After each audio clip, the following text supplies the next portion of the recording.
Uji normalitas merupakan sebuah uji yang dilakukan dengan tujuan untuk menilai sebaran data pada sebuah kelompok data atau variabel. Data tersebut apakah berdistribusi normal atau tidak.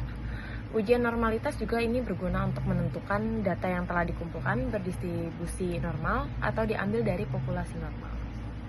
Lalu cara-cara uji normalitas ada 5, yaitu yang pertama ada chi-square, yang kedua ada Kolmogorov, Smirnov, yang ketiga ada Lilliefors, yang keempat ada Shapiro-Wilk, dan kelima itu ada Jarko-Berak. Oke, selanjutnya ada langkah uji chi-square. Yang pertama itu ada merumuskan hipotesis yang mana HO itu sama dengan data berdistribusi normal, HA sama dengan data tidak bisa berdistribusi normal. Terus yang kedua itu ada menentukan nilai uji statistik yang mana rumusnya itu adalah chi kuadrat sama dengan sigma observasi dikurang ekspektasi kuadrat dibagi ekspektasi. Lalu yang ketiga ada menentukan talas nyata yang mana itu chi kuadrat tabel sama dengan chi kuadrat pada 1 dikurangi alfa dengan derajat kebebasan. Yang keempat itu ada menentukan kriteria pengujian hipotesis. Yang ini ada H0 ditolak jika chi kuadrat hitung sama dengan atau lebih dari chi kuadrat tabel. Terus ada juga H0 diterima jika chi kuadrat hitung kurang dari atau lebih kecil dari chi kuadrat tabel. Uji normalitas Lilliefors. Uji normalitas digunakan untuk mengetahui penyebaran dari distribusi data, apakah data tersebut menyebar secara normal atau tidak. Uji normalitas dengan pendekatan Lilliefors disebut uji pendekatan non-parametrik. Hal ini dilakukan jika kelompok sampel yang digunakan dalam sebuah penelitian diasumsikan kelompok kecil.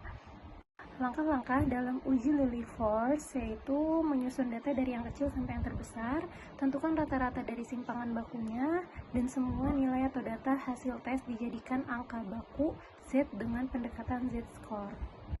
Penjelasannya misal data X ke 1 sama dengan 23, rata-rata sama dengan 50,3 dan simpangan bakunya 16,5, maka Z-score-nya adalah 23 minus 50,3 atau 16,5 sama dengan min 1,65. Hitung peluang dari masing-masing nilai Z menjadi F dalam kurung ZI dengan bantuan tabel distribusi Z dengan ketentuan sebagai berikut. Jika nilai Z negatif, maka dalam menentukan F dalam kurung ZI-nya adalah 0,5 dikurang luas daerah distribusi Z pada tabel.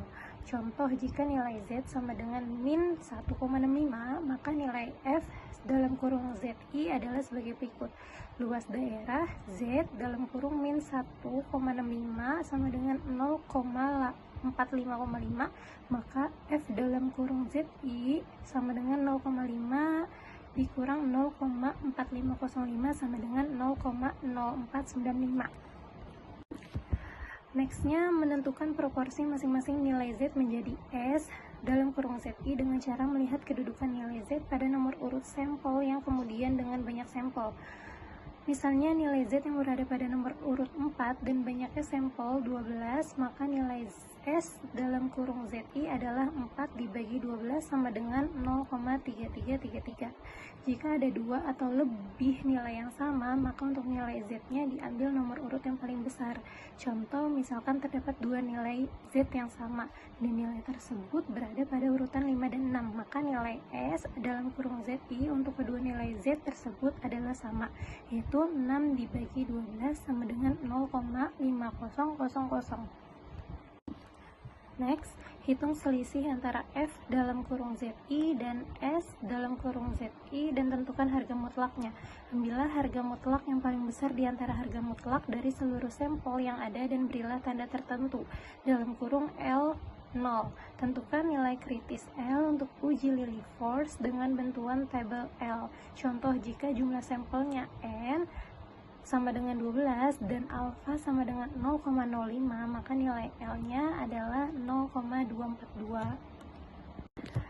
Next, bandingkan nilai L tersebut dengan nilai L0 untuk mengetahui diterima atau ditolak hipotesisnya dengan kriteria terima H0 jika L0 lebih kecil dari L alfa sama dengan normal, tapi tolak H0 jika L0 lebih besar dari L alfa sama dengan tidak normal. Lalu hasil analisis perhitungan uji normalitas dengan pendekatan uji Lilliefors. Baik, untuk selanjutnya yaitu analisis korelasi Renz-Spearman. Korelasi Renz-Spearman merupakan korelasi yang bertujuan untuk mencari tingkat hubungan atau menguji signifikansi hipotesis asosiatif bila masing-masing variabel yang dihubungkan datanya berbentuk ordinal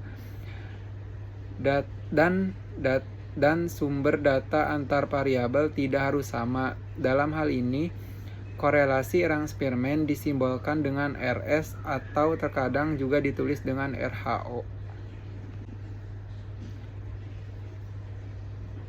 Kemudian untuk jenis data yang digunakan pada korelasi ini adalah data berskala ordinal.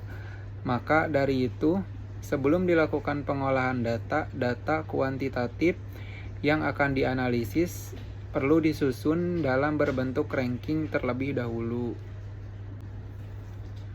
Untuk rumus Renz-Spearman yaitu RHO sama dengan 1 dikurangi 6 dikali sigma D kuadrat dibagi N dikali N kuadrat dikurangi 1 dengan keterangan RHO yaitu koefisien korelasi Renz-Spearman, D kuadrat ranking yang dikuadratkan, N yaitu banyaknya sampel. Selanjutnya yaitu koefisien determinasi dengan rumus KD sama dengan R sama dengan R kuadrat dikali 100 dengan keterangan KD R yaitu nilai koefisien determinasi, untuk R sama dengan nilai koefisien korelasi. Selanjutnya yaitu uji signifikan uji Z.